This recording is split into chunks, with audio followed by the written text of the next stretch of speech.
Napoli-Roma non è stato solo un pareggio, è stato uno scontro diretto tra due rivali che si stanno giocando la Champions, due squadre che arrivavano a questa partita con diverse assenze, il Napoli naturalmente come sappiamo bene con qualche assenza in più, ma è una partita che alla fine ci dice che il Napoli, nonostante sia mutilato praticamente dalle assenze dei giocatori più importanti, comunque non muore mai.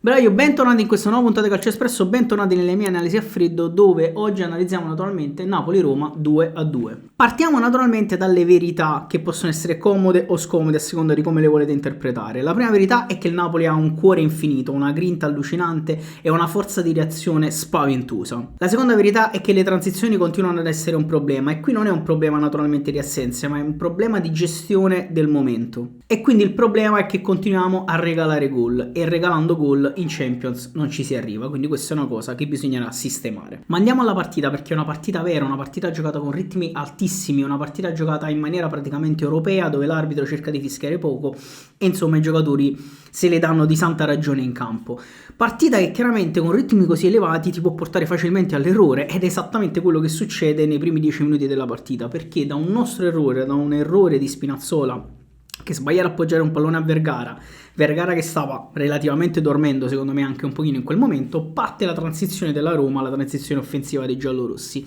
che porta al gol di Malen, una transizione portata perfettamente, noi eravamo chiaramente scomposti in difesa, Zaragoza fa una grandissima discesa, mette un cioccolatino per Malen davanti a Milinkovic-Savic e Malen da lì non può sbagliare e andiamo sotto 1-0, un copione che ormai si ripete tantissime volte in tutte le partite di campionato, perché nonostante partiamo anche bene, approcciamo anche bene alla gara, facciamo sempre quei piccoli errori insomma tecnici e tattici che poi ci fanno prendere gol e ce li fanno praticamente spesso regalare i gol agli avversari. Con questo naturalmente non sto dicendo che la Roma non è stata brava, anzi la Roma è ben organizzata in campo, gioca bene, tecnicamente insomma sbaglia poco e quindi ha saputo semplicemente approfittare di un piccolo svarione difensivo nostro che purtroppo, ripeto, capita spesso. Quindi la Roma è stata bravissima ad andare in vantaggio e il Napoli nel frattempo naturalmente ha accusato il colpo, perché noi, cercando di reagire subito veementemente, sbagliamo troppo tecnicamente, siamo frettolosi, non giochiamo bene determinati palloni, rischiamo di prendere altri contropiedi perché naturalmente cercando di spingere subito sull'acceleratore e sbagliando tanti palloni soprattutto a centrocampo orfano praticamente di qualsiasi giocatore a parte Lobotka nell'ultimo periodo, chiaramente abbiamo rischiato tante volte con Malen, con Zaragoza e con qualcun altro, anche con Wesley, di prendere insomma subito il secondo gol, cosa che fortunatamente non è riuscita alla Roma. Dopo questi attimi di appannamento, con qualche protesta ragazzi per il fallo di Indica quasi da ultimo uomo su Højlund, ma qui bisogna essere onesti e dire che il fallo c'era, probabilmente c'era anche il giallo, ma non era Dogso perché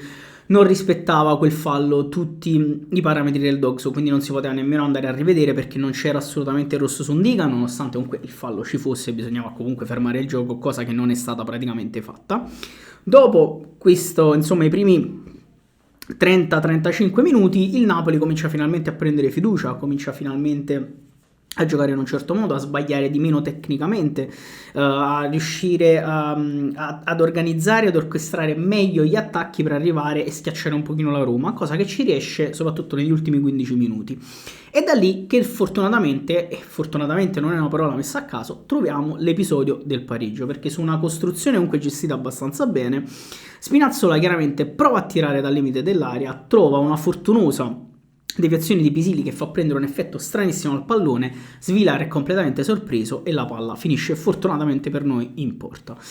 È un piccolo pizzico di fortuna trovare questo pareggio in questo modo? Assolutamente sì, siamo stati abbastanza fortunati, ma io dico anche che la fortuna ce la siamo andati anche un po' a cercare, e anche perché comunque la fortuna ha comunque ancora un po' di credito col Napoli, insomma, perché questa stagione, soprattutto dal punto di vista degli infortuni, continua ad essere totalmente sciagurata. Comunque, pareggiamo la partita sul fine del primo tempo, notizia importantissima per il Napoli perché la partita si poteva mettere anche peggio, invece riusciamo con cuore, grinta e anche un po' di qualità ad andare a pareggiarla e andiamo sul punteggio di 1-1 all'intervallo. Rientriamo in campo ragazzi e il rientro in campo è quello solito un pochino del Napoli, cattivo, furioso, giocato bene, giocato con la grinta per cercare di andare a trovare subito l'episodio per sbloccare definitivamente la gara nella nostra direzione. Il problema, ragazzi, è che, come ripeto, sta succedendo spesso anche quest'anno, nonostante veramente la voglia, il cuore, la grinta, insomma, la furia agonistica che ci mettiamo in campo, spesso e volentieri l'episodio lo trovano gli avversari. E infatti così anche questa volta, perché su una bella costruzione sulla sinistra la Roma riesce a mandare in campo aperto Wesley. Lì Biukema, Rachmani, lo stesso Gutierrez purtroppo sbagliano e Wesley si invola verso la porta. Wesley tra l'altro ha una velocità allucinante e quindi praticamente si invola verso Milinkovic-Savic da solo. Rachmani, nel tentativo di recuperarlo, lì non è nemmeno volontario, ragazzi, ma naturalmente lo tocca in aria. Wesley va a terra, calcio di rigore sacrosanto, non ci sono santi purtroppo, e in tutto ciò la cosa divertente è che entrambi si fanno male e devono abbandonare il campo. Quindi notizia pessima sicuramente anche per la Roma, che perde un giocatore secondo me fondamentale per il gioco di Gasperini. Notizia come al solito traumatica anche per noi, perché perdiamo per l'ennesima volta in questa stagione Amir Rachmani, che comunque è la colonna difensiva del Napoli. Quindi, detto ciò, rigore sacrosanto, ragazzi. Malen va dal dischetto, Malen che ha avuto un impatto spaventoso con questo campionato. Rigore perfetto, 2-1 per la Roma, e il Napoli riaccusa un colpo pesantissimo. Detto ciò, ragazzi, pensavamo che la partita, io soprattutto pensavo da casa, che la partita fosse ormai praticamente quasi finita, perché vai di nuovo sotto 2-1, un episodio a sfavore, nonostante tu ci stavi provando, dici vabbè, sarà complicato, sarà quasi impossibile rimetterla in piedi. E invece il Napoli, Antonio Conte, inserisce Alisson Santos, che si presenta definitivamente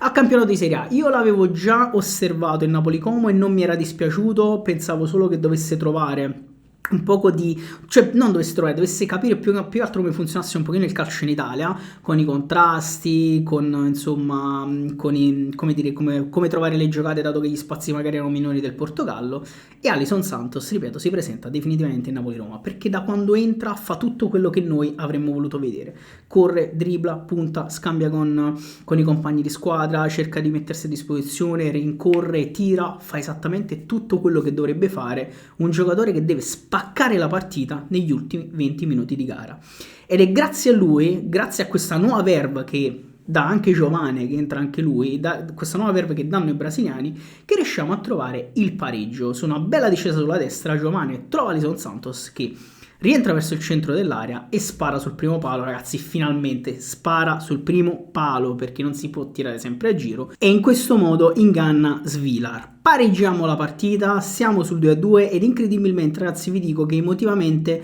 pensiamo sia noi a casa, sia allo stadio con il Maradona che è esploso, sia ai giocatori in campo, che potremmo addirittura andarla a vincere, ma non è così. Giusto anche così, perché è stata una bella partita, neanche giustissimo il pareggio, un pareggio che va anche accettato per come la partita si stava mettendo e che in realtà ci consegna un punto comunque importantissimo per la nostra corsa Champions. Quindi raga, l'analisi finale della partita è un Napoli con tanto cuore, con tanta grinta, con anche tanta qualità, e che trova soluzioni dove sarebbe anche complicato trovarle, una gestione continuamente complicata delle ripartenze degli avversari e tanti errori in costruzione che ci fanno prendere dei gol che praticamente regaliamo, le assenze che continuano ad essere tante e pesantissime, un centrocampo ridotto all'osso, i nuovi innessi che si devono ancora finire di integrare, e un pareggio che alla fine pesa meno di quanto sembri, perché è un punto guadagnato, ed è un punto guadagnato con il carattere. Ma questa giornata cosa ci dice poi, tra l'altro, per la corsa Champions? Ci dice che riusciamo a tenere per il momento la Roma a debita distanza, guadagniamo un punto sulla Juventus che ha perso contro l'Inter,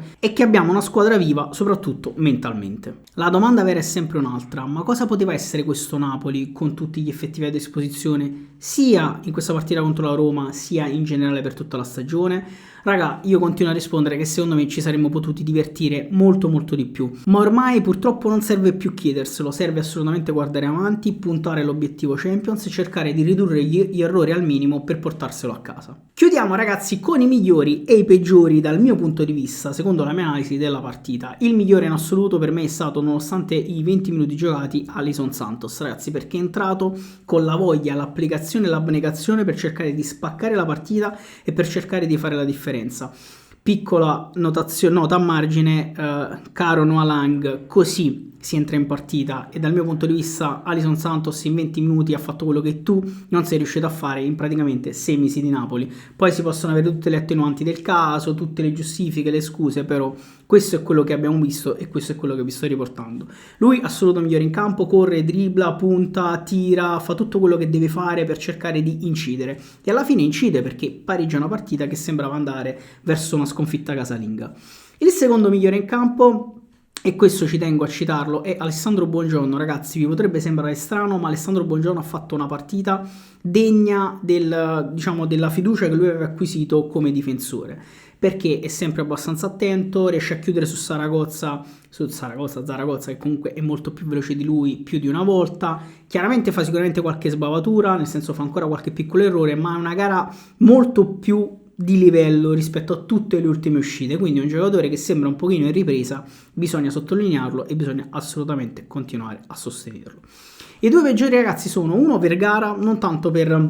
la prestazione in sé, che però insomma non è stata eccellente, ma perché sembra un pochino appannato e ci può stare perché comunque sia fisicamente sia mentalmente il ragazzo non è assolutamente abituato a giocare tutte queste partite di fila con questa pressione addosso, perché comunque c'è tanta pressione mediatica addosso a lui e c'è tanta pressione addosso perché il Napoli chiaramente deve fare risultato. Chiaramente non è come giocare in Serie B, chiaramente non è come giocare magari nelle squadre di metà bassa classifica, quindi diciamo prestazione un po' appannata e quello che gioca peggio, insomma uno di quelli che gioca peggio diciamo nel Napoli nella partita di ieri. L'altro è Amir Rrahkamani, ragazzi, al di là dell'infortunio purtroppo pesa tantissimo il rigore procurato su Wesley e fa in realtà comunque una partita che comunque rasenta la sufficienza, però purtroppo quella macchia per me lo fa andare naturalmente tra i peggiori, poi tra l'altro si fa male pure, quindi